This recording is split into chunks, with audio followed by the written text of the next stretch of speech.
لبيك اللهم لبيك لبيك لا شريك لك لبيك إن الحمد والنعمة لك والملك. Assalamu alaikum wa rahmatullahi wa barakatuhu. Welcome everyone to our part two, day two, for the sessions we have been doing for this weekend to prepare you for Hajj 2025.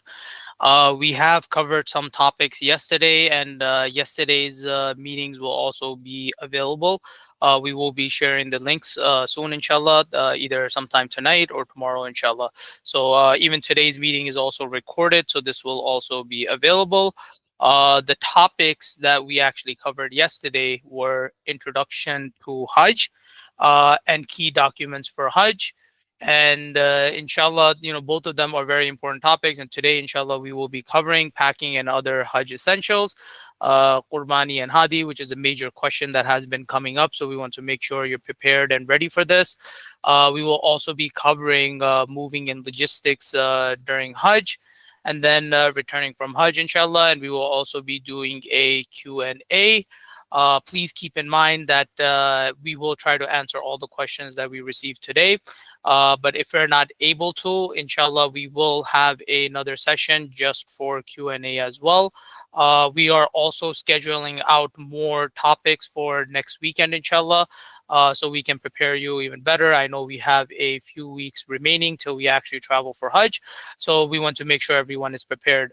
At the moment, majority of the people, they have received their visa for Hajj. Many of you may have also received your ticket. So the company Itra Al Khair, from our side at least, we know they are still issuing tickets. So inshallah, as they're being done, they will be sent out as well too. So without any further ado, inshallah, I would like to call on to Sheikh Soban to inshallah cover packing and other Hajj essentials, so we can cover this topic for you today, inshallah. Jazakumullah khairan. Assalamu alaikum warahmatullahi wabarakatuh. Dear respected brothers and sisters, Jazakumullah khairan for joining us. We're trying to facilitate this best, and obviously a lot of brothers and sisters do have questions. So just in FYI, if you look at the bottom hand side of your screen, you can see a tool where there's a information for Q&A. If you click that button, you can ask your questions in there, and inshallah ta'ala, at the end of our session today, we will answer the questions from the Q&A, inshallah ta'ala. So if anyone has any questions, you can post them in there, and inshallah ta'ala, we will answer them at the end of the session, inshallah.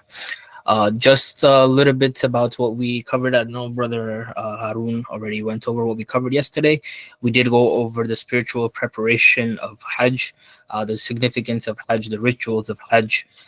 We also covered that it is a once in a lifetime journey, and how we should be preparing for this. How we should be preparing for this spiritually, physically, and mentally. What we should be doing ahead of time. Obviously, we spoke about the intentions, how we are supposed to be increasing in our ibadah, in our worship to Allah subhanahu wa ta'ala, how we should be repenting for our sins, for anything that we have done, and obviously learning the rituals about Hajj, why we are doing what we are doing, and all this was covered yesterday. We also covered about that Hajj is also one of the 5 pillars of Islam, and how we are supposed to be acting and what we should be doing while we are in Mecca and Medina. And we also covered yesterday about the ihram. What is the ihram? Entering into the state of ihram, the tawaf. We covered about the sa'i, the day of Arafah, and Jamrat. And we also covered about the 3 types of Hajj, which are the Hajj Tamattu', Hajj Qiran, and Hajj Ifrad.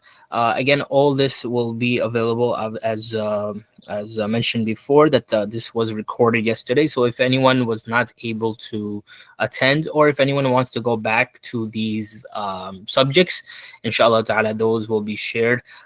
Just going to briefly go over this again. We went over Hajj Tamattu', Hajj Qiran, and Hajj Ifrad. We also went over the 5 days of Hajj, what we should be doing on the 8th of Dhul Hijjah. We also went over the ninth of the Hijjah, what we need to be doing, where we are going to be, where are we going to be traveling, where we supposed to be praying, what we are supposed to be praying, and spending the night in Muzdalifah, as well as collecting the stones and pebbles for Jamrat.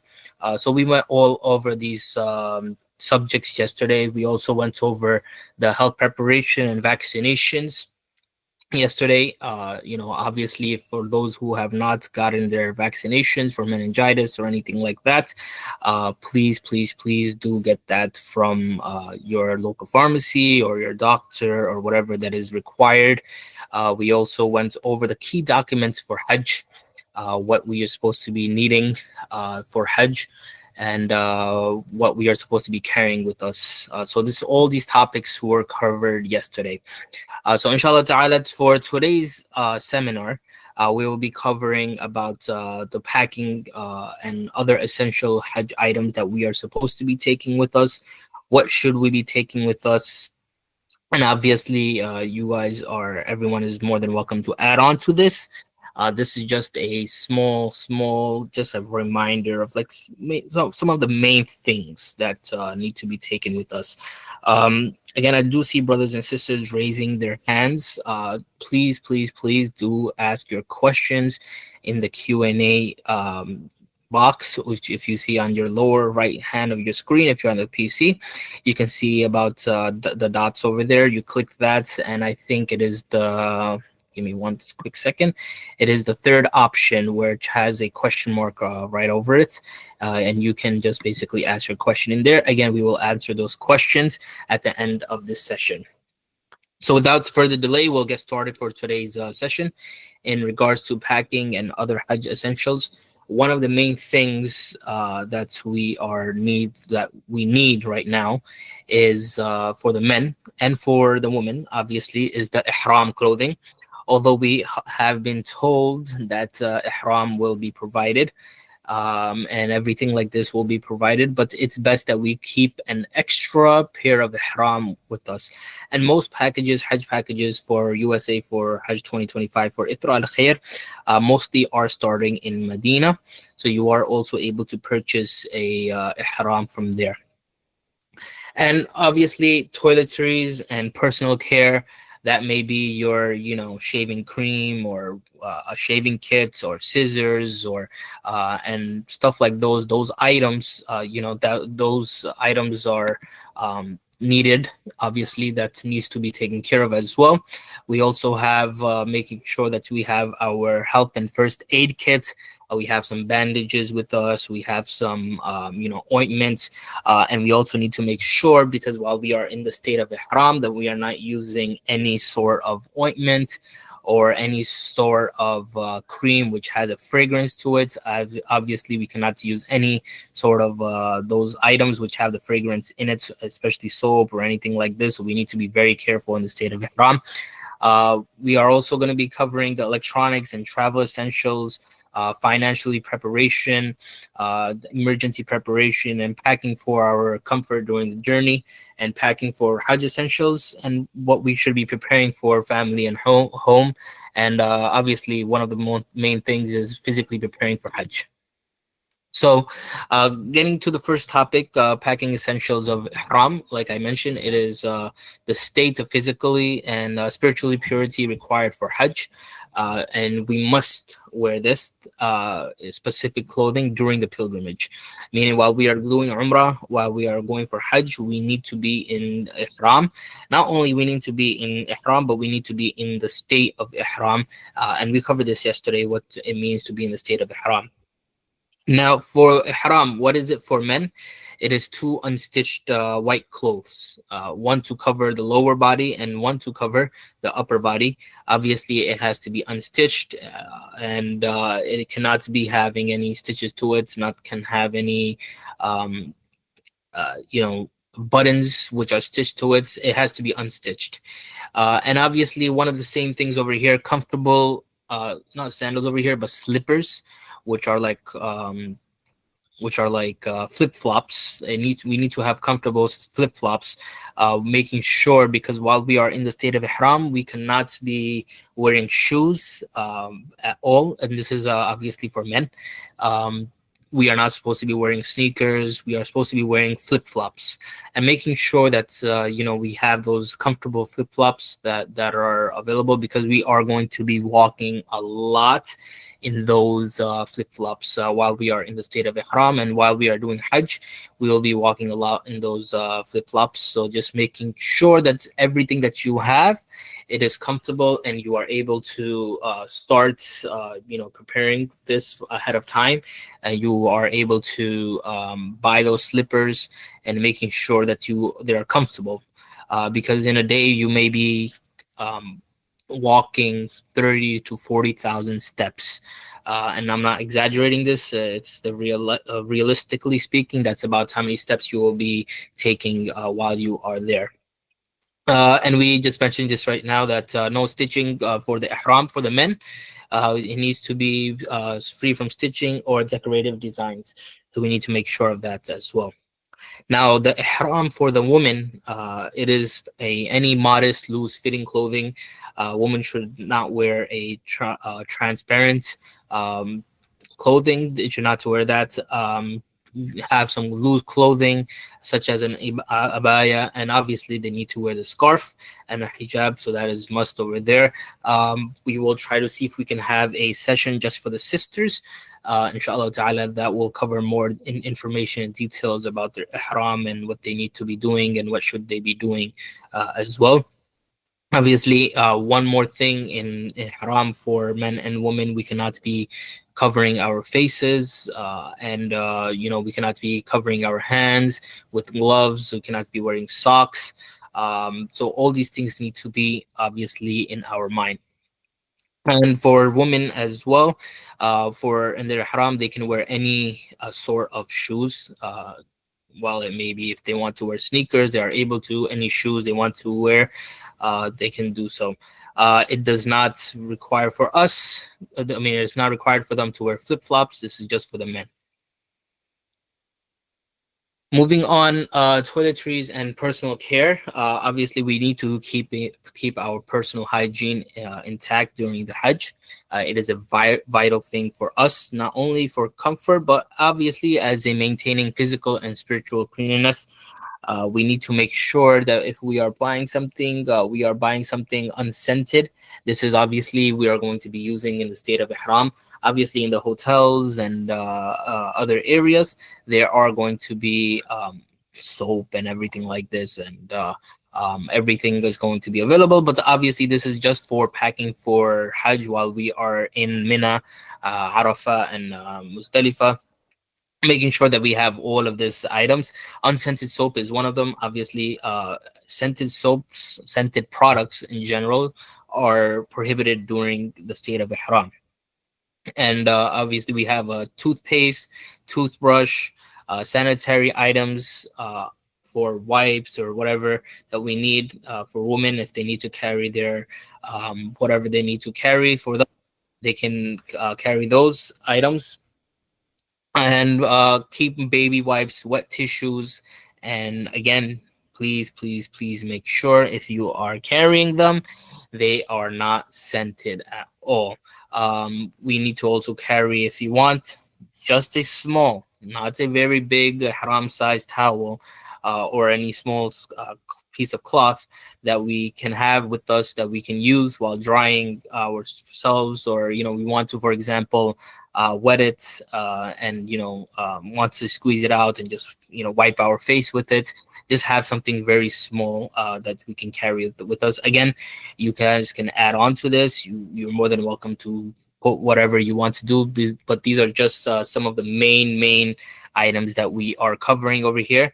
And you can, inshallah ta'ala, carry whatever you would like to in regards to personal hygiene and personal packing, inshallah ta'ala. toiletries. One of the main things over here that the next subject that we have is health and first aid kit. Carrying a first aid kit obviously will manage us with if we have any minor health issues. For example, we get a cut or something like that, so we can put a bandage. Make sure that obviously we cannot use the alcohol pad while in the state of ihram. We have some sort of ibuprofen for example, if we have a headache or any type of pain that we have ibuprofen or Advil or Tylenol for headaches or body aches. And obviously, if you have prescribed medicine, please also keep that with you. I believe we covered that in yesterday's session. That we also have extra medicine that we carry with us, so that just in case we are when it's needed, that we can use it as well. Antiseptic creams, obviously for any minor cuts or rashes that are there. Bandages and gauze for small injuries and blisters. Anti-itch cream to treat any irritation due to sweating or friction.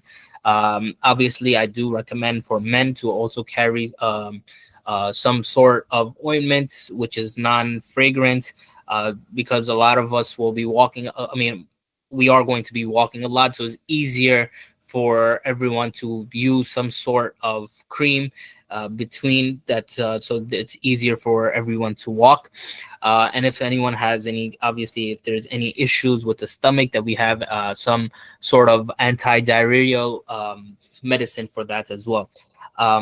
And just in case, if anyone does get sick, hopefully, inshallah, nobody does get sick. But there are clinics throughout Haram. There are clinics in Mina, Mashair. There's clinics around where there will be medical personnel available to treat you, just in case if anyone needs a clinic or medicine at any time, they will give you those medicines as well. But it is best to be prepared ahead of time for this, inshallah. Electronics and travel essentials. One of the main things, obviously, we are all spoiled, and we need our things to be with us. We can, Hajj involves long days of travel and waiting, and sometimes we do not know. Actually, most of the times we do not know when the bus will be coming. If I mean, we are told that the buses will start, but we do not know exact time. So it's best that we are prepared ahead of time, that we have our electronics. Obviously, we have our smartphone, we have our cell phone, whatever it is for communications. We have our Google Maps, and we have something that we can keep in touch with the group. We try to keep everyone together, inshallah ta'ala, but it is a very essential thing that we have a cell phone with us, a smartphone, obviously, just so we can, inshallah, stay connected for communication, and just in case you need to go. For example, many of times what happens is that we are able to share the pin location of the tents for Mina. So just in case that we are coming back from Tawaf, we were coming back from Tawaf Ziyarah, and we would need to know where our tent is, so it's easier for us to open the map. If it's we pointed it in our map, if we highlighted it, it's best that we know that we need to get back to this map. Obviously, taking pictures of the street and whatever tent it is. One of the main things that we also need to have, that I personally feel like we need to have, is a portable power bank that's for charging our phones, because many of times what happens in Mashayar, which is Mina, Arafah, Muzdalifah, there are not that many outlets out there, so we have our power banks which are available to us, and we can charge our phones, electronics, or anything that we have. And one of the main things I want to emphasize on this is that we should not be only, on our phones or our gadgets, but if we have something, not being, we need to basically, what we are doing in Mashayar, Mina, Arafah, Muzdalifah, we need to be indulging ourselves in ibadah. We need to be basically doing those things that to get closer to Allah subhanahu wa ta'ala. So we can, obviously, this is just some small things that are there, that you have your cell phone, have a portable power bank, but don't stress yourself a lot while using your cell phones. That my phone is not charged. Obviously, we do recommend that your phone is charged just in case of an emergency, that you have access to your phone. So it is highly recommended that you have a portable power bank. Headphones, obviously, for useful for listening to lectures or Quran recitation during long waits. One of the things I do recommend is getting those headphones, because a lot of times what happen is sometimes we are in Mina, sometimes we are in Arafah, and some of us don't have headphones, and I did experience this as well. We just start playing stuff out loud. So the other Haji who was with us, we also need to take care of them as well, making sure that we are not disturbing. For example, if they're very tired or they're not feeling well, we're not playing things out loud that will disturb them. So we need to make sure that if we have something we are wanting to play loud or whatever it is, that we bring a pair of headphones with us, AirPods or any Bluetooth devices for air headphones or whatever it is. Please keep that with you. One of the main things, adapter converters. Uh, Obviously, in Saudi Arabia, you have other plugs that need to be for the outlets. There are not the ones that we have, the same ones over here in the USA.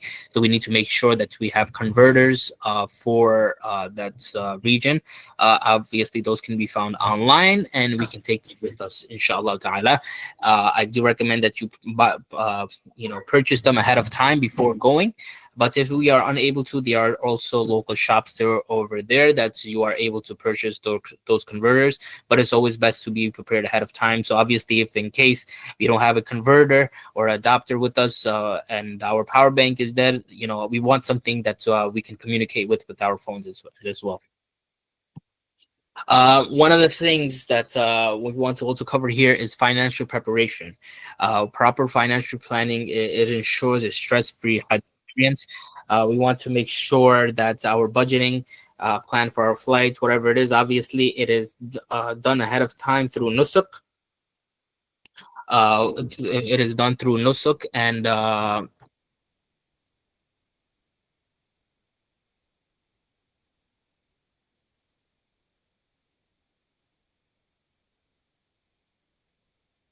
sorry about that.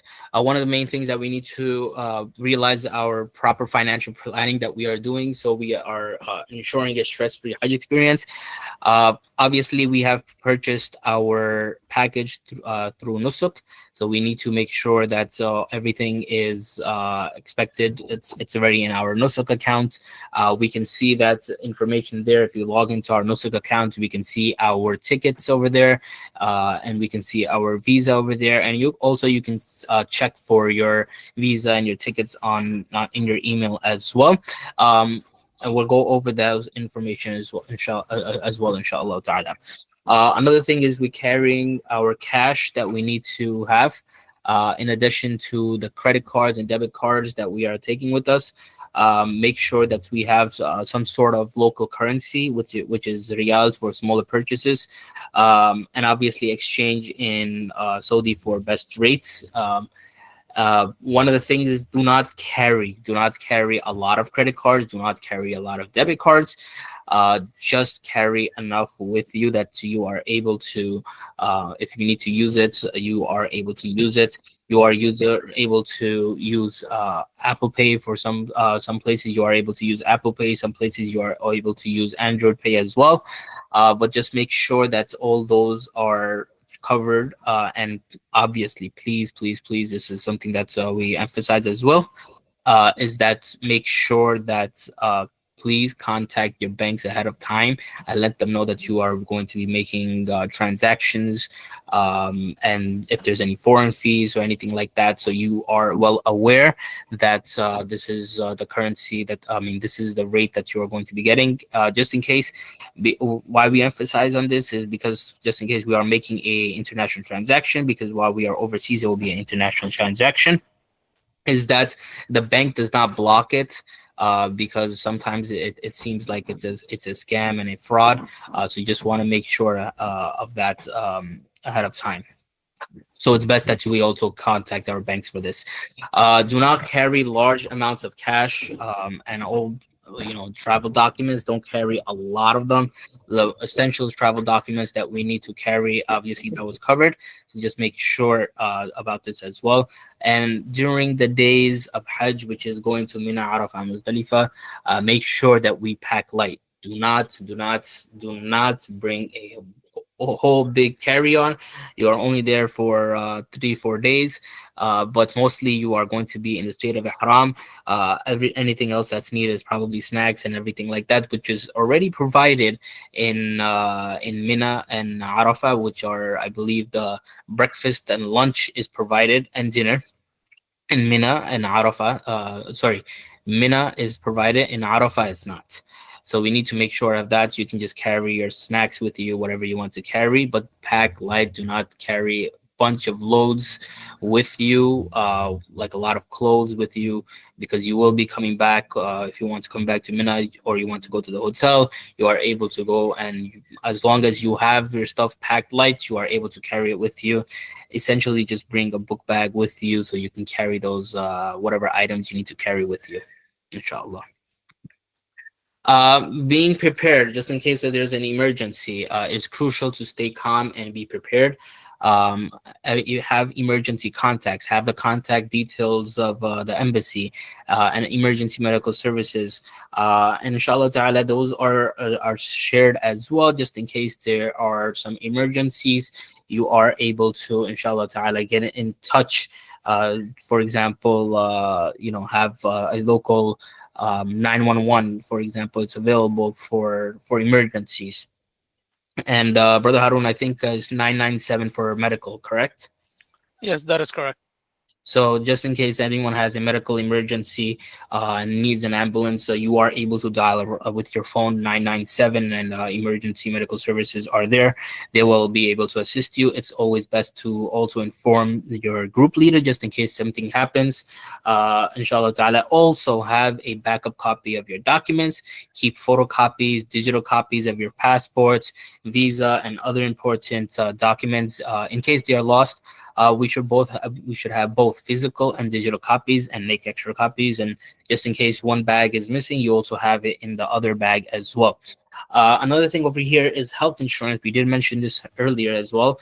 It is covered in the Hajj visa, but if you would like to purchase additional health insurance, you may do so separately, inshallah ta'ala.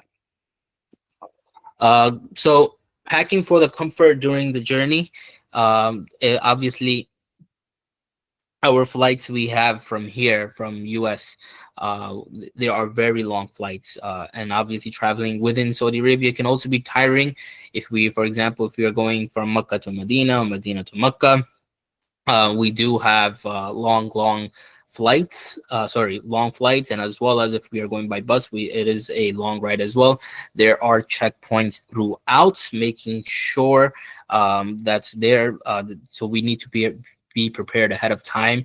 We need to be prepared of waiting a lot, and I'm not saying this as exaggeration. We just need to be mentally prepared for these type of things, because as I mentioned yesterday, things are not going to be going our way. We need to make sure about these things.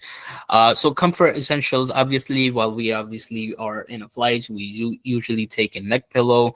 It helps during the long flights or bus rides, whatever it is. Pack some energy snacks, like I mentioned before. Have some dates. Obviously, we can purchase them over there. Some energy bars, nuts, and dry fruits for quick energy boost. Another thing I forgot to add on into here is also have some sort of electrolytes, whether it's Gatorade packets or any sort of electrolytes that have it in there. So a lot of times that we don't want to drink water, but once we had some electrolytes inside our water, we are able to stay hydrated. And obviously, we want to make sure that we have a reusable water bottles.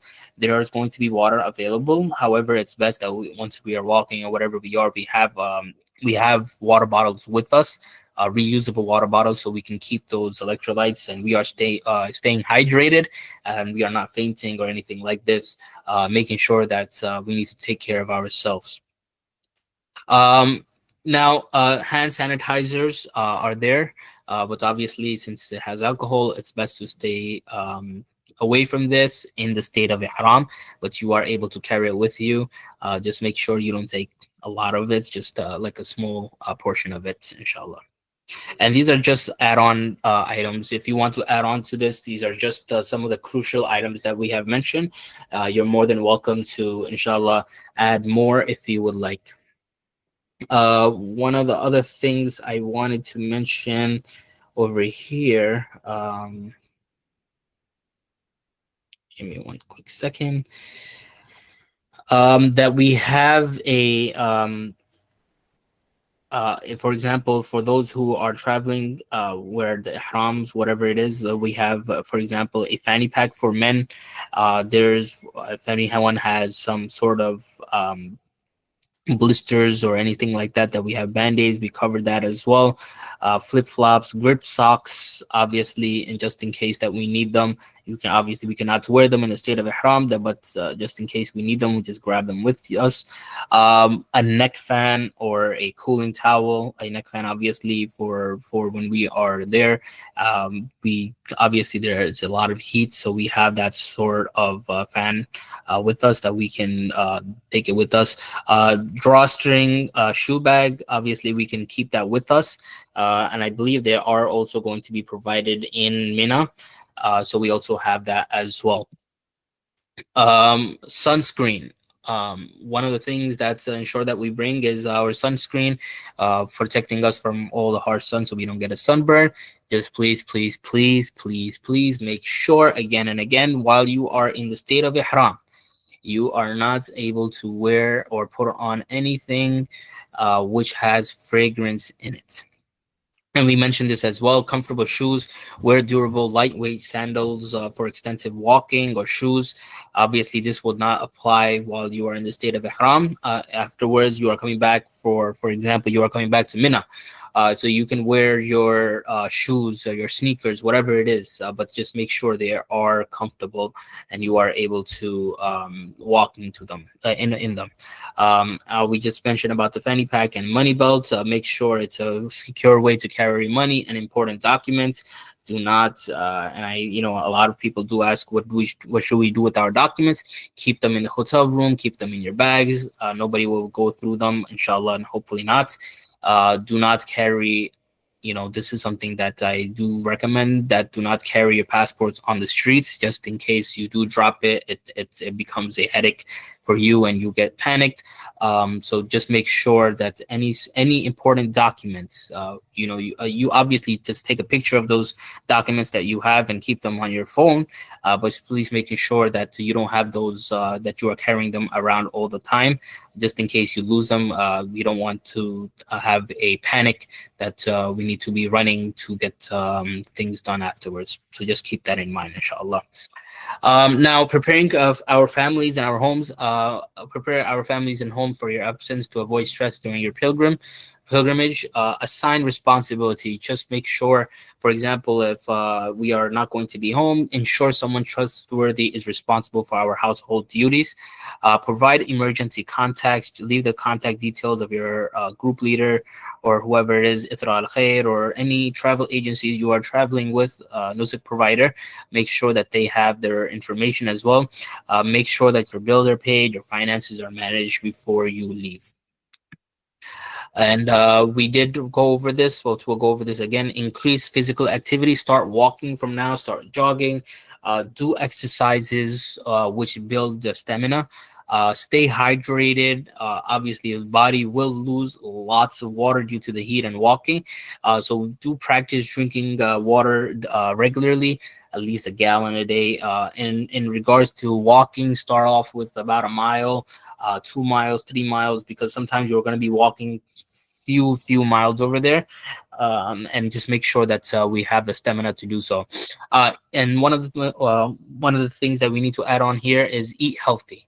Eat healthy, consume a balanced diet to ensure that we are in good physical condition for the journey. Obviously, we are all guilty of this. and but we need to make sure that we are cutting off all oily foods and everything like this, because that does make us thirsty. And obviously if we need to use the bathroom a lot or anything like that, and mina mashayar and everything like that, it's not like our home bathroom. So just make sure that we are eating balanced meals before going from here, and we are not stuffing ourselves while we are there as well. So just keep these things in mind, inshallah. One of the main things that a lot of brothers and sisters did ask is about qurbani and hadi, which is sacrificing of the animal for Hajj. So there is a website, adahi.org. If you can see on your screens right now, ADAHI.org. It is the official government authorized website of Saudi Arabia for performing Hajj related sacrificial rites, including Hadi, Qurbani, Fidya, and Sadaqah. So the services they do provide is they perform the sacrifice on behalf of the pilgrims. They distribute the meat to those in need, and obviously they issue you confirmation and proof of that it is done. How we can use it and how the hujjaj can use it, obviously go onto the website, choose the type of qurbani or whatever sacrifice that you need to do, and make a secure online payment. And obviously once they do the qurbani or hadi for you, you will receive a confirmation after completion. Now, a lot of brothers and sisters do ask for this. It's best to go onto the website to get more information into what they do and how they do it. And this is just an important note that this is only the official websites approved by the Saudi authorities for Hajj related sacrifice services. And please, please, please do not rely on unofficial sources. A lot of brothers and sisters do sometimes see text message that Qurbani needs to be done, pay us, and we'll do it. It's best to stay away from this as it is not approved. Just go with the approved channels, which is this website. Now, inshallah ta'ala, jazakumullah khairan for listening to me. I hope that inshallah ta'ala we are able to help you throughout your Hajj journey, inshallah ta'ala.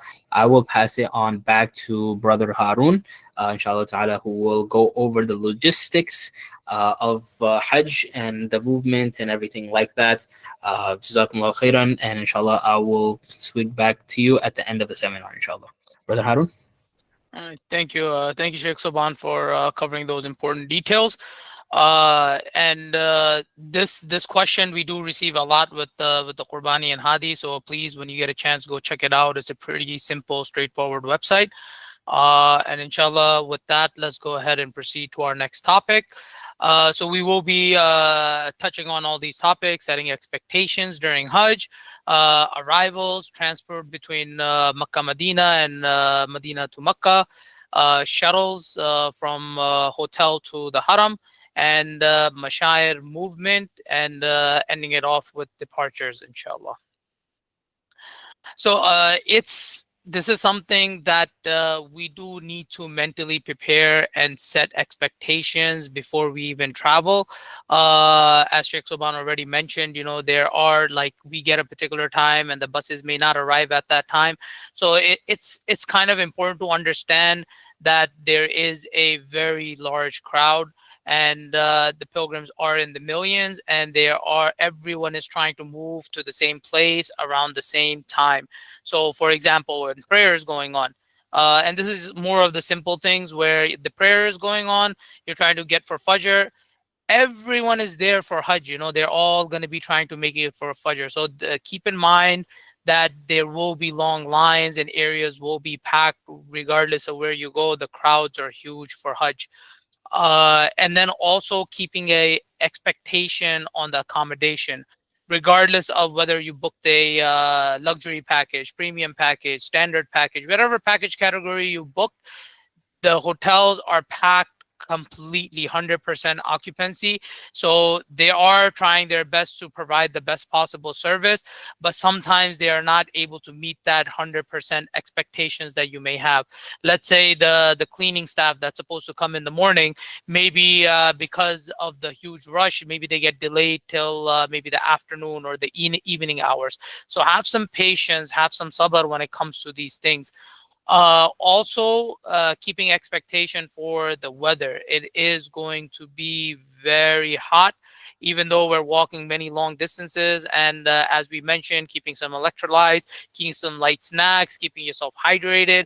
All these things are a important, essential part of keeping yourself up to par in good health to actually continue to do your Hajj while still being physically fit. So please make sure you are going in with the expectation that the temperature is going to be well over 100 degrees. We have seen up to 110, 111, so we are doing Hajj in the summer. This is supposed to be a very hot time to actually travel.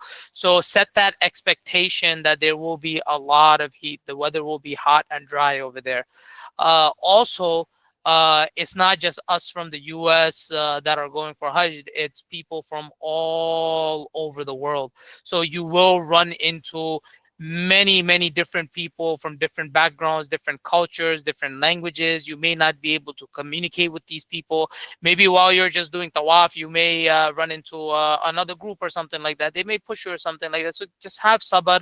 They may not understand what you're saying. You may not understand what they're saying, but try to have as much patience as possible. You will see people from all around the world, and try to have patience when it comes to this, because not everyone will understand our culture, and we will not be able to understand their culture, whether it be language or their behaviors or their foods or whatever it may be. But in the camps, we are gathered up with most of the Western countries, so with the B2C system. So you will see pilgrims from US, from Canada, from UK, all over Europe, Australia, New Zealand, and South America. So these are all the countries that are actually in the B2C portal, and they are bunched up together. So you will see mostly pilgrims from these countries when you are doing your Mashayikh rituals and during your tent stay. Uh, Also understand that these are group travels. Be prepared for delays, and it's not just one group. Itra Al Khair is dealing with approximately 7,500 Hujjaj in the B2C platform. Just like that, even if you are not traveling with Itra Al Khair, you're traveling with a different provider, have patience. There are similar issues when it comes to this. It's a very large group, people are in the thousands, the responsibilities are in the thousands, there are delays. Maybe the transportation was supposed to start at a particular time. Maybe there's 3 groups ahead of us. Maybe there's some delays with the bus to come back again. So these things will cause delays, and please be patient, as even if the group leader is informing you for a particular time, it's not necessary that that exact time is the time when you will be getting transported, whether it be in between the holy sites of Mashayar, or between Makkah and Mina, or wherever the transportation may be. Expect delays, but be prepared, because when you have a group with, let's say, like a few people missing, now that group is delayed and they're backing up the other groups too. So we are working alongside with the service provider over there to inshallah try our best to make sure we are giving you the most up-to-date time, and making sure you are prepared and everything is going as smooth as possible, inshallah. So for the arrivals, as we know, the packages, they were split into 2 different type of packages. We had the custom packages, which were specifically assigned to the countries. So for the US, for example, we had package 20, 21, 22, 23, 24, 25. And we had about 17 packages that were assigned to the US with the fixed flights. So those packages will have a group leader traveling with them, inshallah, and they will be going with them.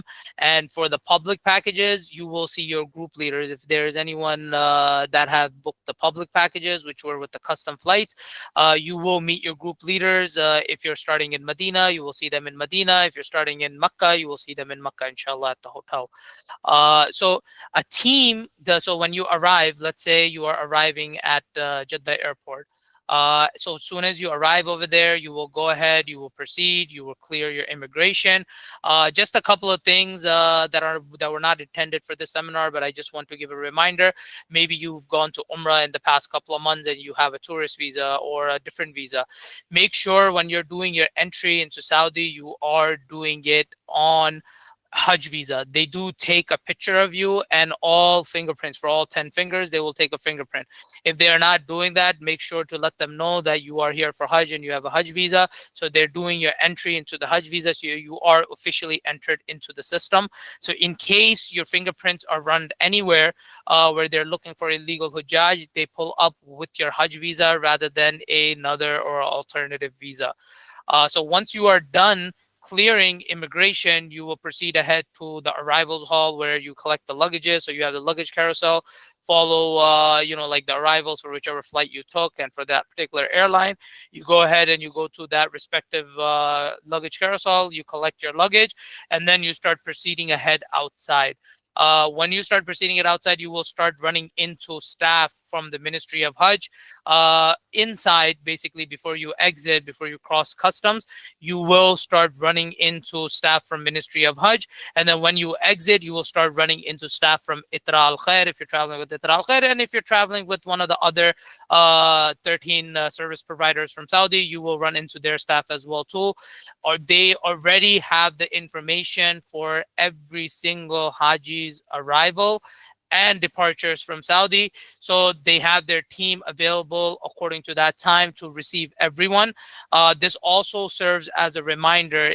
Please follow the tickets that have been provided to you through official channels rather than just purchasing your own ticket and just getting to Saudi. You will not have the same receiving procedures if you just end up going on your own, or if Itra Al Khair doesn't know that you just decided to change your plan completely and you're arriving on your own. The service provider's customer service number has been shared. If you are running into these kind of issues, please communicate with them so they have this data for whatever emergency maybe you have ran into and you weren't able to catch your flight or whatever happened. Please inform them before you actually go ahead and proceed. So this way they are prepared to receive you as well too. And then they will go ahead and they will, alongside with your group leader, they will go ahead and seat you into the transportation, whether it's in Medina Airport, whether it's in Jeddah Airport. They will go ahead and transport you to your hotel, and then from there you will go ahead and proceed. So the arrivals are pretty fairly simple. You have your group leaders. They are working alongside with the team from Itra Al Khair for arrivals at the airport, and they will be handling the Hujjaj over there, and they will already have your information before you arrive, inshallah. When it comes to the transport between Makkah and Medina, or going from Medina to Makkah, it is divided into two categories, whether you are going into Medina first or you are going into Makkah first and then Medina after. So it does vary a little bit, especially with the timing it takes and the comfort as well too. It is usually a little bit easier not to wear the ihram on the aircraft. So many people actually choose a Medina first package. And most of our groups from the US, especially the custom packages, they are Medina first packages. So you are transported by bus. I don't think any of our packages actually include the train in there. So you are transported by bus with your group leader. So you will depart, you will stop at Miqat, make your intention for the ihram, and then you will go ahead and proceed. And then they do multiple stops on the way for using the bathroom, for prayers, for just taking a little bit of rest. And then from there, there's also heavy checkpoints while entering into Makkah, which causes a lot of delays. So please keep that in mind. This does increase the journey. And as Sheikh Soban was mentioning about the preparing yourself for these long journeys, this is one of those journeys. Keep a neck pillow with you. Keep some snacks with you. All these things should be prepared with you, so this journey goes as smooth as possible, inshallah. And expect about in regular Umrah season, when we don't have any of these hurdles, it can take anywhere from 6 to 7 hours. And in Hajj time, it can take anywhere from 7 to 9 hours. So have that time in mind. And inshallah, we hope that it does take less time than that, but keep that expectation in your mind. For the Makkah first pilgrims, It is a little bit shorter because you're first of all, it's a little bit easier because you're not in ihram. Second thing is you don't need to stop at miqat and gather the group again, so all that time is saved as well too. So expect anywhere from 5.5 hours till 8 hours, depending on the traffic or entry into Medina or exit. The exit actually takes a long time, usually from Mecca, because there's a lot of traffic near the hotel. Sometimes there's road closure. It takes some time for the bus to get in. So these are some things that you may want to consider. Also, there is an option of Haramain high-speed train, which does reduce your travel time to 2 to 3 hours. It's much easier in Medina because there aren't as many road closures, especially if you're going Medina first. Getting to the train station is a little bit easier, but please give yourself plenty of time if you are planning to use the train option. Since the packages don't have it included, you can go ahead and purchase your own train ticket if you would like to, but also communicate with the service provider too if you want them to assist you in any way. So you can reach out to Itra Al Khair in regards to this, or you can reach the HHR website, which is sar.hhr.sa, and you can purchase your ticket. You do become responsible to get to the train station from the hotel, and then from the hotel to the train station. So if you are going with this option, keep these things in mind, and then you are in communication with your group leader, so they can coordinate and give you the keys when they arrive at the hotel. And also, like I mentioned, I can't emphasize this enough. Give yourself more than enough time to arrive at the train station because there are many road closures in Mecca and it's tough. So if you're in one of the packages that are very close to Haram, so meaning you're staying in the clock tower or maybe in Jabal Umar in the address package, there are buses that leave from a stop in Jarwal, which is a few minute walk, like about 10-15 minutes. That is the best way to actually reach the train station because sometimes you're not even able to catch a cab. So these things are very important. So if you are planning to go with the high-speed trains option between Mecca and Medina, you do become responsible to get to the train station and then from train station to the hotel as well.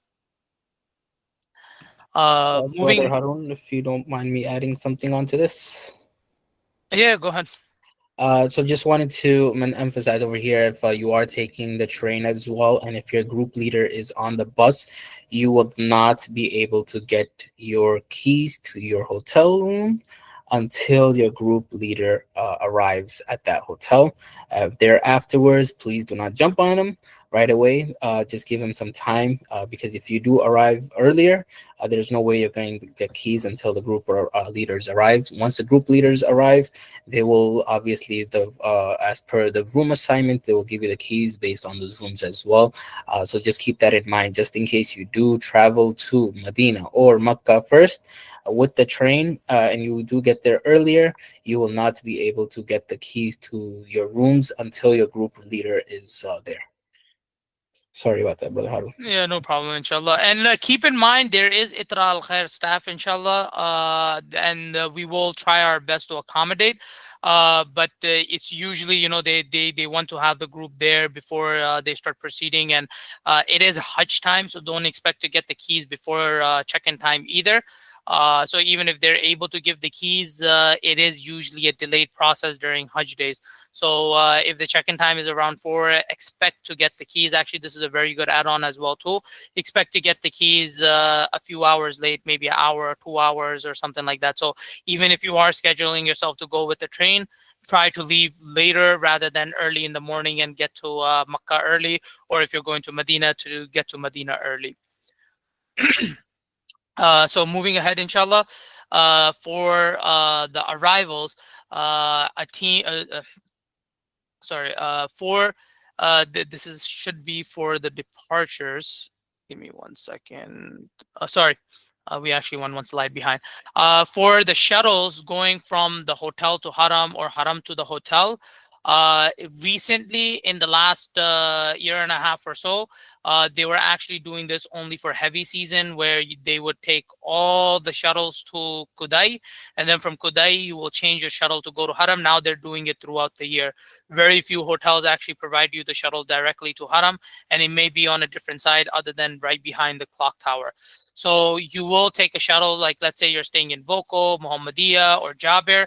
You will be taking your shuttle to Kudai, and then from Kudai you will be taking a shuttle going to Haram, which drops you off right behind the clock tower. This is the route for most of the hotels. There are a few other places where the shuttle drops you off. They drop you off in Jarwal. They also drop you off in the Gaza Suleimaniya area, which is around the Safa Marwa side. So these are some of the areas where the shuttles actually drop you off. Do keep in mind, if you're staying in a hotel like Voco, sometimes it's faster to walk than to actually take the shuttle, especially during Fridays. And they do tend to shut off the shuttles after a certain time on Friday. And generally, the shuttles, they do stop operating between 6th of Zilhijjah till the 12th of Zilhijjah. So expect those shuttles not to work, and this is throughout Makkah. So whether you're in a package for Azizia, whether you're in a package for Voco or any other hotel, maybe another service provider that you may be using is using a hotel that provides shuttle to Haram. So keep in mind, even taxis may not be able to get you to Haram. Pray in the masajid that are available close to you if you're not able to get to Haram. Be prepared for this, because this is not something that comes from the service provider. This is not something that comes from the shuttle companies or the transportation companies. This is something that has directly to do with government regulations, and they do tend to change. Last year, we saw the shuttles were running all the way till 7th of Zilhijjah, but generally, they do stop running from the 6th. And I do want to apologize in advance. We are running a little bit late on today, so inshallah we will continue ahead and we will give some extra time into our seminar today, inshallah. So for the Mashair movement, between 8th and 10th of Zilhijjah, the first movement we have is actually from the hotel to Mina. This movement actually starts right after Maghrib. So as soon as 8th of Zilhijjah starts, so the movement starts for all the providers. We need to move all of our pilgrims from that time, and we tend to get everyone into the Mina camps by 10, 11 a.m. max. That's the latest we're trying to get them there. So it's very important to be patient at this time. The team at Itra Al Khair, they do work on a plan to make sure we can get the pilgrims to Mina as soon as possible. So the movements do start. They generally don't start right after Maghrib. They do start usually right after Isha. The first buses start moving. But we do keep this time into our plan as well too, to actually get started right after Maghrib. And this is not something where you have a choice where you can just choose whatever to leave. This is not a shuttle that is going to move to Mina. You are moving with your group. So I'm going to give you an example right now. Let's say you're with group Itra Al Khair 25. You will be moving with your group Itra 25 to actually move to Mina. So you are going to move with your group leader. You're going to get to Mina. You're going to get settled. So this is how the movement happens, and you will get a general time for the movement to when the movement actually starts. So please be prepared. And I believe the luxury packages which are arriving in Makkah on the 7th of Zilhijjah, I think those will be the last groups to move to my understanding. But because they are arriving right on that day, earlier on in the day, they will come to Makkah, they will do their Umrah, so they will need that extra time. So they will be one of the last groups that are actually going into the movement. So keep that, like that tentative schedule in mind to have a better understanding. Like I mentioned earlier, there are millions of pilgrims that are being moved to Mina at the same time. So during this period, everyone is being moved. All of us need to get to Mina for the Hajj rituals. It's not like there's a few people that need to get there. So Being prepared with this information will help you understand where the delays come from, and you're mentally prepared, and you're keeping up with your group leaders in order to make sure you're showing up downstairs in the lobby, because we don't want these lobbies to be crowded either. Because at any given hotel, very few hotels where they may be only a few hundred people, but some of the hotels, they contain 3,000 pilgrims that are being moved. So we need to make sure the lobbies are cleared, and we are doing this in a safe and efficient manner. So please take instructions from your group leaders when your group needs to be moved, so you are there at a particular time and you move smoothly to Mina and you're not waiting. When it comes to the movement between Mina to Arafat, the recommended time, of course, is to actually move right after Fajr. But like I mentioned, this there it's not as easy as it may seem. It's not as simple as just moving just one group. Itra al Khair will be moving about 7,500 pilgrims, and altogether there are millions of pilgrims that are moving to Arafat on the same day. So there are volunteer groups that tend to go before Fajr as well too. So generally, the movement actually starts at 2 a.m.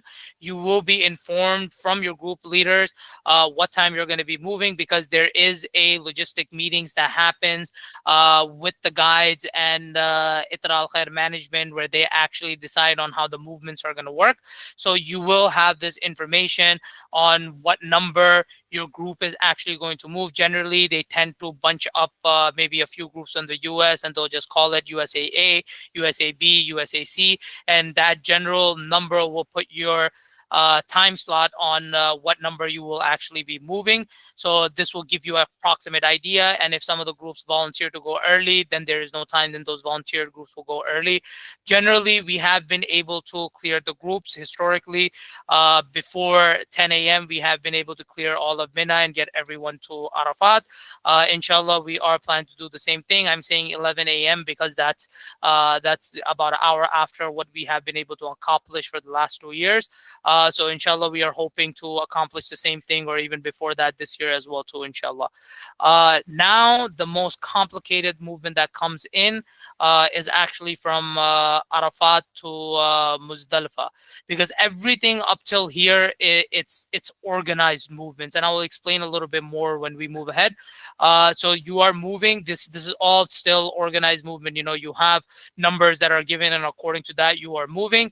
So there are some volunteer groups that usually start moving a little bit before Maghrib, and these groups are able to move first. So after that, after Maghrib, it's all, you know, like depending on which country came into the system first to actually go first, second, third, fourth, and that's how so on. They will be doing the movement for this, and then you will move to Muzdalifah. Generally, the Muzdalifah movement, it does tend to take longer. There is a much longer rush. And it tends to end around, like after midnight, like maybe 1 a.m., 2 a.m. is the time when we actually end the movement latest. But usually it does get cleared up before midnight. So because you have to go pray Maghrib and Isha when you arrive in Muzdalifah and collect your pebbles. And then you stay the night over there, and the movement tends to start after Fajr from Muzdalifah to Mina, and it does tend to get a little chaotic at this point. It's very hard to keep the groups together, but this movement starts right after Fajr, and it tends to end around the 10 a.m. time to actually get to Mina. In this, if you're able and you're good to go, it's highly recommended to actually join one of the group leaders to walk to Mina. And then before you actually cross Muzdalifah, you actually pray your Fajr, and then you cross Muzdalifah and you get into Mina and prepare to actually go for the stoning of the Jamarat from Mina. I know it does increase a bit of the walk, but you do kind of leave the chaos behind, and you take some of the strain off for many of the people who are not able to do the walk, who are not able to go through the procedure of actually walking from Muzdalifah to Mina. But for me personally, I actually prefer to walk from Muzdalifah to Mina. Number one, you beat all the chaos, and you kind of get to Mina a little bit early, and you can prepare nice and easy, get your water bottles that you need. They have the breakfast available over there at that time. You can eat a little bit of breakfast and prepare yourself for that longer walk to actually go from Mina to Jamarat. So this is a 1.5 hour walk from Camp C, and it's about a 15-minute walk from Majid al Khabsh. So those things, inshallah, we will do a separate session where we cover Majid al Khabsh and Al Muassam in detail, so you understand what to expect in both of those as well too. And one thing I want to emphasize over here, this is also another time when you go for the stoning. If they're not letting you out of the gates, meaning if the organizer, Itra al Khair, or any of the 12 or 13 service providers, they're not letting you out of the camps, it is not up to them. This is something that comes directly from the government bodies, and their policies are there to protect you from the heat. So last year there was extreme heat, and I'm sure many of you have heard there were a few deaths that happened because of the extreme heat too. The government actually was stopping many of the people to not go at particular times, but people will still sneak out of the camps and go, as much as the service providers try to keep the gates closed. So the timings are sometimes set up according to whether it may be things like, like us protecting you from overcrowding. So from each zone, they will let people go. So they will give them particular timings when they can actually go for the Jamarat. So keep that in mind. So in the extreme heat, they also stop it. So, you're not going through, maybe a heat stroke or, something extreme. They want to make sure you are protecting yourself, health wise, and you're not putting yourself through these extremes of the heat. So please follow those rules and regulation. They're there in place to protect you from the heat and from the overcrowding. And this is very important. I'm sure you've heard of some accidents that happened back in the days with the stampedes and all these things in Jamarat. There is a reason why they have allocated these times, and this has been going on. This is not something new. Even when we, as Ainul Haraman, we were working in the old system, we did experience this as well too, where they did not let us move on a particular time to go to Jamarat in order to avoid overcrowding or extreme heat. Uh, and then you have basically, going back, if you're planning to go back from Jamarat to Mina on the 10th, then again, that's an hour-and-a-half walk. Maybe you might want to decide to go from Jamarat to Makkah. So you go ahead and you walk out around the Shisha bin Dawood area. You will be able to find either some buses that will charge you something to actually take you to close to Haram. It's very tough to find taxis, but if you're able to find something, and they're generally charging from between 50 riyals to 100 riyals to actually get to Haram. And then from behind the clock towers, you may be able to get some shuttles that take you to Kudai. And then they have shuttles that can take you to the camps. And they also charge you a particular amount. It does change year to year, but it can be anywhere from like 30, 40, 50 reals to actually get you back to the Mina camps. Or if you decide to actually walk back to Mina and then go for your tawaf and your sa'i for Hajj, you can actually come and walk back that hour and a half. And then they have shuttles around the camp area where they take you to Kudai, and then from Kudai you switch over to another shuttle to actually get to Haram, and it's a similar procedure how you take the shuttles from the hotels. And then if you decide to come back, like I mentioned, they have the shuttles right behind the clock tower, which take you to Kudai, and then from Kudai they have paid shuttles that actually bring you back to the camps. And then inshallah you also have the departures when you're leaving back home. Inshallah everyone has a successful Hajj, a accepted Hajj, inshallah, and you're safely done with your Hajj and you're ready to go back home. There will be a team from the service provider along with the guides that will be working with you, inshallah, to depart you, whether you're going from Medina hotel to Medina airport, or maybe from Medina hotel to Jeddah airport, or whether you're going from Makkah hotel to Jeddah airport, or whichever airport you're going to be traveling out from and whichever hotel. They will be coordinating, whether it's a custom package, whether it's a general package or a public package.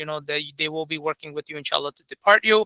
The group leaders will be they traveled in with you. They will be traveling back with you, inshallah, and they will be at the airport to assist you as well too, inshallah. Another thing is for the Zamzam, I know a few pilgrims are also traveling out of Taif airport as well too. Zamzam is available at Taif airport. We had a group in Umrah group in February, and I did want to go and check out whether they're actually selling Zamzam over there or not, so I can tell the service provider to start assisting the pilgrims with the Zamzam. But alhamdulillah, they do have a Zamzam counter in Taif airport as well. They have one in Jeddah airport. They have one in Medina airport too. So once you get there, there is a package Zamzam available over there, which you can purchase to take back with you back home to inshallah share with your friends and family or use for yourself. So the group leaders will be there to assist you. And with that, inshallah, if we have Sheikh Soban with us, if not, inshallah, I can continue to cover, and then we can jump into the Q&A as well too. I think Sheikh Soban may have jumped into the other session, so I will go ahead and continue.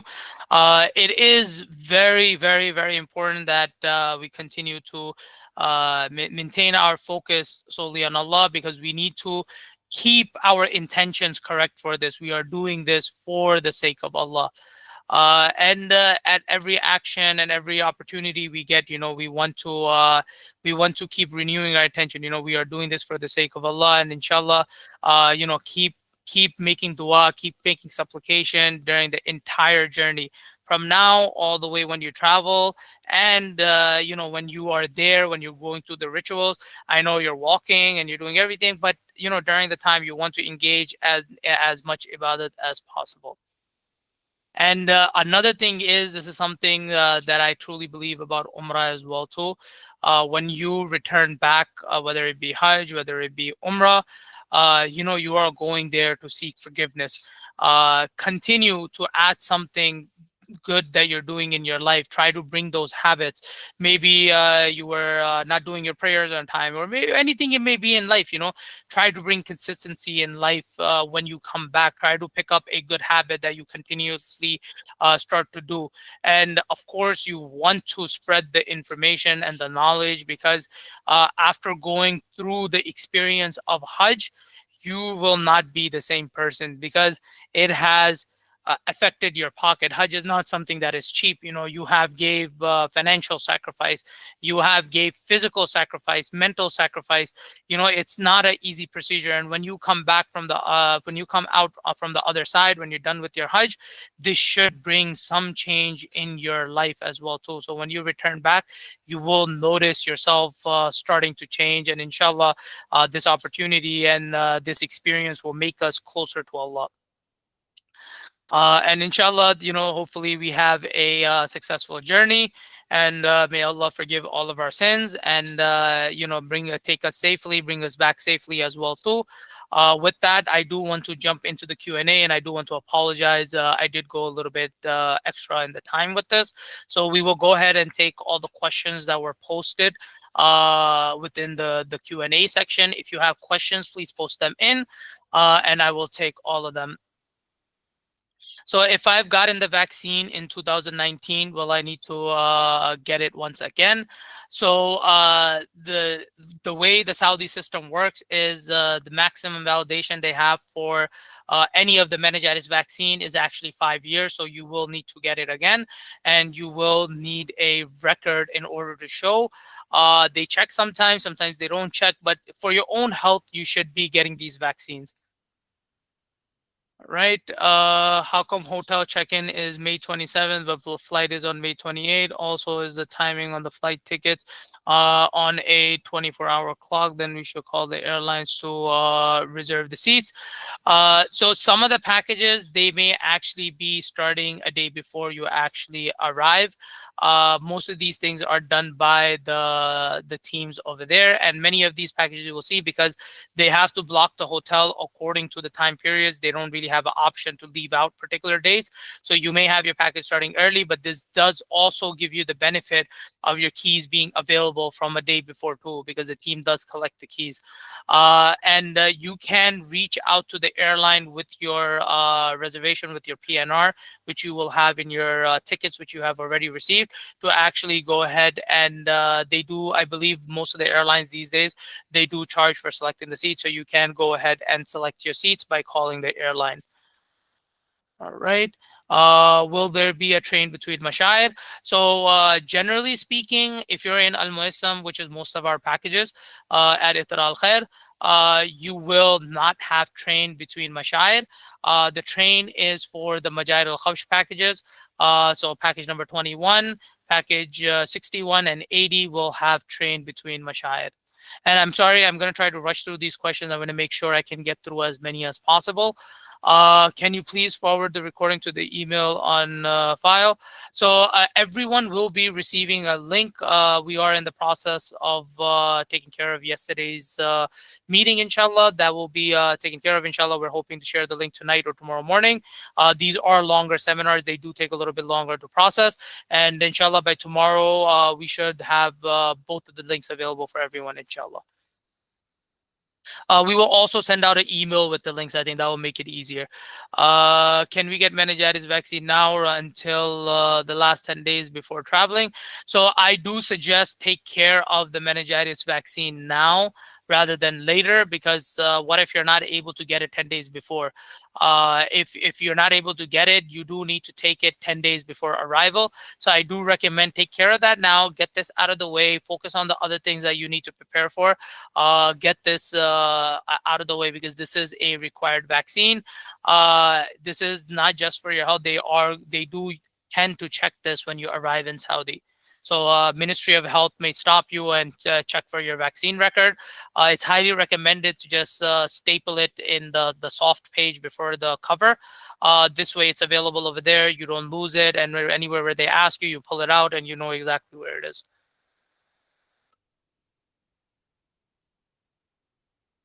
We have a question. The last part in the nuzuk called review itinerary is not working. I believe there's also a link that you can access your package details in. I think that will be the best way to proceed.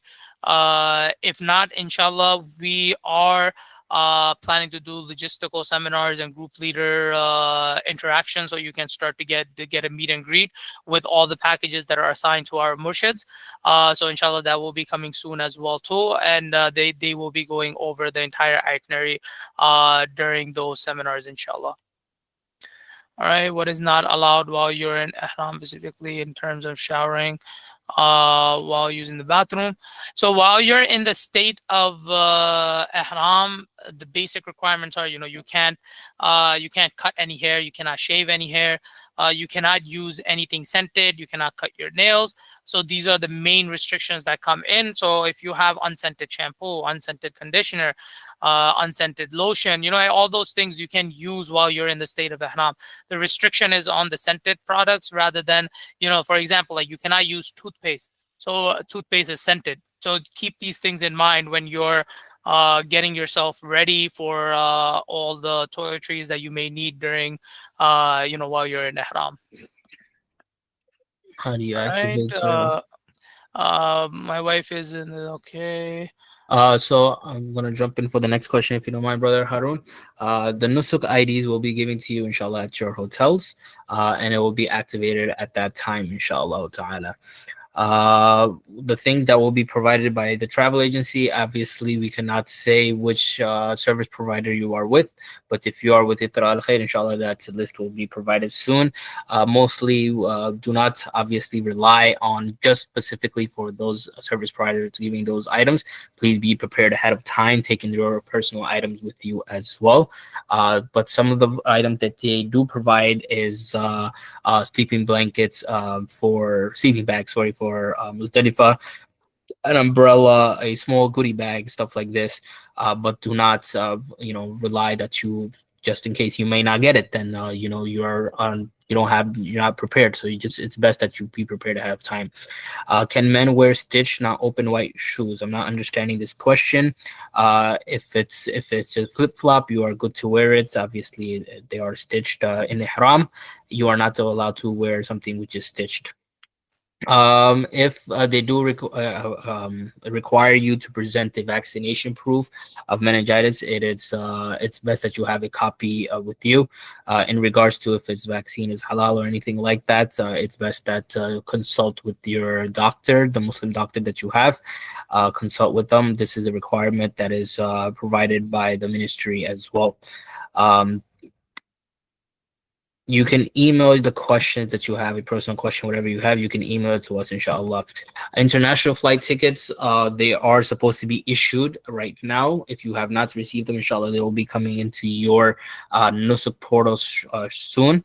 So just double check once you get into your Nusuk portal, just double check into that and look for your flight information as well as your visa information as well. Can I pay through Nusuk for Qurbani? If you are able to, you can, but I don't think there is an option to pay through Nusuk for Qurbani as of now. If you need to get your guide's information, you are able to log into your Nusuk account, and your guide information will be over there. You can contact your guide accordingly, inshallah ta'ala. Subhan, I want to jump in for that specifically. So the guides do not have they're not able to access your numbers or emails from the Nuzuk account. This is something that I want to clarify. If we had this information, we would have actually conducted the logistical seminars a while ago. So please keep that in mind. We are waiting for Itra Al Khair to provide us with these details soon. As soon as we have them, we will conduct the sessions with your group leaders. But in the meantime, if you want to just say salam to your group leaders or say hi, the information is available. And please keep in mind, a lot of the group leaders, they may be busy at particular times. So leave a text message with them, schedule a timing with them, so you can get on a phone call or maybe email them, however you feel comfortable. Go ahead, Soban. I'm sorry. I just wanted to jump in Jazakumullah and just give khairan. that It's information. okay. Does airline allow extra weight for Zamzam in addition to allowable weight? So Zamzam water is separate from your baggage, and it is processed separately at the terminal at Jeddah Airport. Scented toothpaste, again, it's best that you stay away from it in the state of Ihram. Where will you meet the guide? Inshallah, if the guide is traveling with you, you will be meeting them in the airport. If not, you will be meeting them, inshallah ta'ala, in Saudi Arabia. So if you are putting a cream, obviously you want it to be unscented. You don't want to be something which is scented. You can use whatever you want, inshallah. Alcohol wipes are allowed, obviously, but just don't use them in the state of ihram. How much the limit to carry, that is your personal choice. Just as we mentioned before in the seminar, do not carry lots of amounts. It's best that you carry something of like a credit card or debit card, and always check with your bank, inshallah. Just don't carry lots of money, and you because you will. I want to add something onto that because I know this question is going to come up again sooner or later. You are allowed 2 luggages with up to 23 kg or 50 pounds. This is the policy pretty much across the board with all the airlines. I know for sure 100% Saudi airline allows you that much. And the Zamzam is already mentioned by Sheikh Soban that, it is a separate piece that gets checked in. It does not go in your luggage. This is a completely separate piece, and they only allow the Zamzam, which is pre-packaged for travel. So this is Zamzam that's already sealed inside, and it's in a box for freight travel in the flight. So they have this pre-packaged already. And hand carries generally tend to be around the 15-pound range. So you can also carry a hand carry with you, and all airlines also allow a personal item like a backpack. During the Mashair travel, we recommend keeping it light. Just keep everything in a small duffel bag or maybe a backpack, something that you can carry with you. For me, personally, I don't leave anything in any of the sites in Mashayar. I always have my backpack with me. I carry very light. I keep a pair of shoes in there too, because if I'm out of ihram and I don't end up going to the hotel on the first day, I want to definitely get out of the ihram. I'll have a pair of regular clothes, couple extra socks, but I know for sure I'm going to go the following day, so I don't carry too many pairs of clothes either, so I can go back to the hotel and carry extra pair of clothes if I need. So carry, the lighter you carry, the easier it's going to be on you, and it's going to be easier on you later on too, because when you take those things back, sometimes it can be tough, especially if you're one of those crowds who are planning to just carry your stuff with you everywhere, and you're planning to just get to Jamarat, and maybe on 12th of Zulhijjah you do the stoning, and then you go straight to the hotel from there. You're not deciding to come back to the camp and take their transportation to the hotel. Maybe you just want to save some time and get straight to the hotel. It's easier for you to carry your own stuff and go than to actually go back to the camp and to get your stuff and hop on their bus, because there is a large crowd. Mostly elderly people are giving priority first to actually transport to the hotel, then everyone else goes. So it's always a better idea to take that strain off and actually just go head straight to the hotel. So carrying light is the key. And even with your finances, you have safe boxes in the room, so you can put your cash in there. Passports, I have never put it in the safe box. I always just leave it in the room, and it's just your roommates. They're going to be in the same package. They're going to be with you during the entire journey, and they're pretty safe. For all the time I've traveled to Saudi, I don't even put my cash in the safe box, but I'm going to leave that up to you. Do your due diligence, but carry light. Don't carry excessive amount of cash. Most of the people, they're losing their passports, their money, everything. It usually happens in Mashayar or in Haram. These are the two hot spots. Nobody is cutting your pockets or anything like that, or stealing the stuff. It's just the crowds are so heavy. These things can fall out easily. Maybe you can lose the fanny pack or the backpack that you're carrying easily. So protect yourself by leaving the stuff in the room. And back in the days, we had no passports being lost, because the passports were actually collected and kept with the organizers over there. So the bodies that did the transport, and they were responsible for the camps and everything over there, that were working with us, they were responsible to hold the passport, and the passports were transported from city to city every time you would move, and you would actually get your passport at the airport. That's why nobody was misplacing their passports. Money, it comes and goes. It's not a big deal. You have cards, something can be arranged, but the passport, you will have to end up going to the consulate in Jeddah. They have nothing in Medina, and they do take a couple of hours, and they're not open on particular days and holidays. So you don't want to get stuck over there when it comes to these type of issues. So please have yourself prepared and protect yourself while you are with this. I want to apologize, Sheikh Soban. You can continue with the next question. No problem, no problem. Jazakumullah khairan. Do we need to get a Saudi SIM card, and how do we communicate via Messenger or WhatsApp groups? If you want to, you are able to get a Saudi SIM from locally from Haram or around the areas, and you are able to communicate obviously with your group leaders, however you would like to communicate with them. Again, where do we get our information of the group leader? That is from Nusuk. You can log into that, inshallah ta'ala, and you can see who your group leader is, and inshallah ta'ala, connect with them, inshallah. So for a lot of brothers and sisters who are traveling, there are brothers and sisters from who are from other guides who do speak English. So it is good that that we will be all together, inshallah ta'ala, and we will communicate whoever we can. And so the language should not be an issue, inshallah. There will be a recording for this seminar as well, inshallah ta'ala. Just give us some time. Once it's edited, we will be able to share it in our chats, inshallah. So if you are not able to see the tickets right now, inshallah, they will be coming into your Nusuk account shortly this week, inshallah ta'ala. There procedure? Okay, so if I enter Saudi Arabia, Riyadh to Riyadh, and then I have a connecting flight to Medina, is there any procedure I should? You just need to collect, obviously, catch your flight. So in Riyadh, your immigration will be processed over there. And just as a reminder, because we're working Umrah throughout the year, and this is a Saudi airline flight, so your luggages will be collected at final destination. whether you're going through Riyadh to Jeddah or Medina or vice versa, maybe going from Medina, Riyadh, JFK, or IAD, whatever the final destination is. Both ways, you basically check in your luggage once, and that's it. You get it in the final destination. Immigration will be processed in Riyadh, and there is a shuttle that you take to actually go to the domestic terminal. You will be landing at, I believe, Terminal 4, and your domestic flight is from Terminal 5. It is not walkable to actually walk from Terminal 4 to 5, so please keep that in mind. You are not collecting any luggage, just process your immigration and proceed to the next terminal. There is no other procedure other than that. So keep it relaxed, and I think we're good to go on that question, Saman. I think you can continue. You Jazakumullah will meet, khairan. sorry, sir, you will meet the team in Medina, not in Riyadh.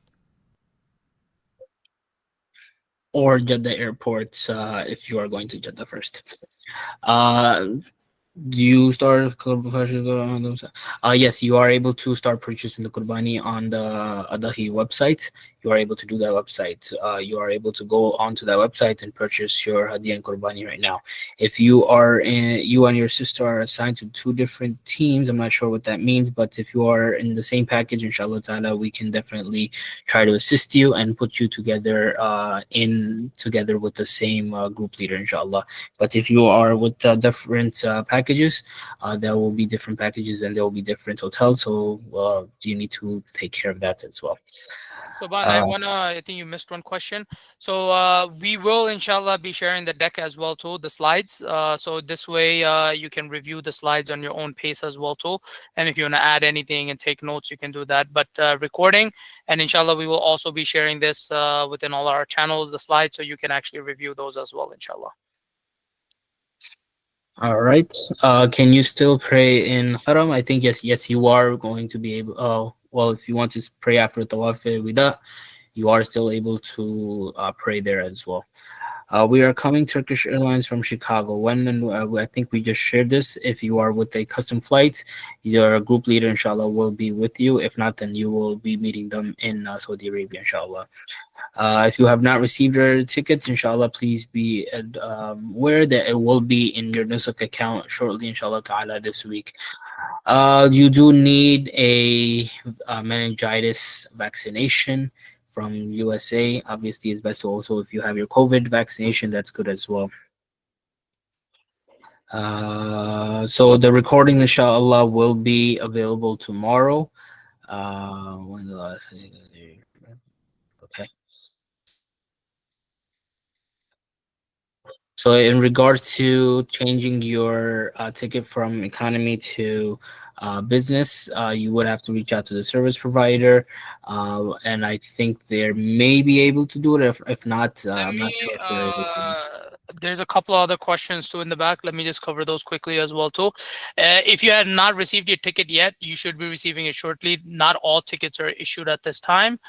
And then that's the same question. If you want to upgrade your tickets from economy to business, leave a message with ITRA customer service, number one. Also, at the same time, reach out to the airline and see how much they're charging you. There are also, if they have business available at the airport, they usually tend to charge around 1,200 to 1,500 for Saudi Airline to actually upgrade your ticket to business. But these Hajj flights, usually the business class tickets are all gone in advance. When is the last day the tickets should arrive by? Respectfully, I mean, this is the tickets is not something that we actually issue from our end. The tickets are actually issued from ITRA side. They are still currently issuing the remaining tickets. As soon as they take care of that, they actually upload it and email them. The vaccine that is required will be meningitis, and it needs to be taken 10 days before arrival. Okay. I'm performing Hajj on behalf of my late father. Suban, you want to take this one? Sure, just give me one quick second. The last one. How can I fix it? So if you have, I think you can contact their customer service for Adahi, and you are able to do that. All right, Soban, inshallah, you can close off the meeting, inshallah, and we're gonna do some more sessions, inshallah. You will be getting the links shortly. Jazakumullah khairan, brothers and sisters, for joining us. We hope this session was informative to you and you have benefited. We make dua that Allah subhanahu wa ta'ala makes it easy for you, your families, and everyone who is traveling for Hajj. May Allah subhanahu wa ta'ala give us the ability to go over and over again and to witness the beautiful Haramain Sharifain over and over again. May Allah subhanahu wa ta'ala bless us, bless our families, and fulfill all of our desires and all of our needs. May Allah subhanahu wa ta'ala bless everyone. May Allah subhanahu wa ta'ala forgive everyone's sins. Jazakumullah khairan for joining us again. Again, this recording will be available for everyone, inshallah, shortly. We will share it in our channels and our chats. And obviously, it will be available on YouTube as well. With that being said, other seminars are going to be coming ahead. So inshallah, as soon as we have more seminars online, we will share them with everyone, inshallah. Jazakumullah khairan. Assalamu alaikum wa rahmatullahi wa barakatuh. وعليكم السلام ورحمة الله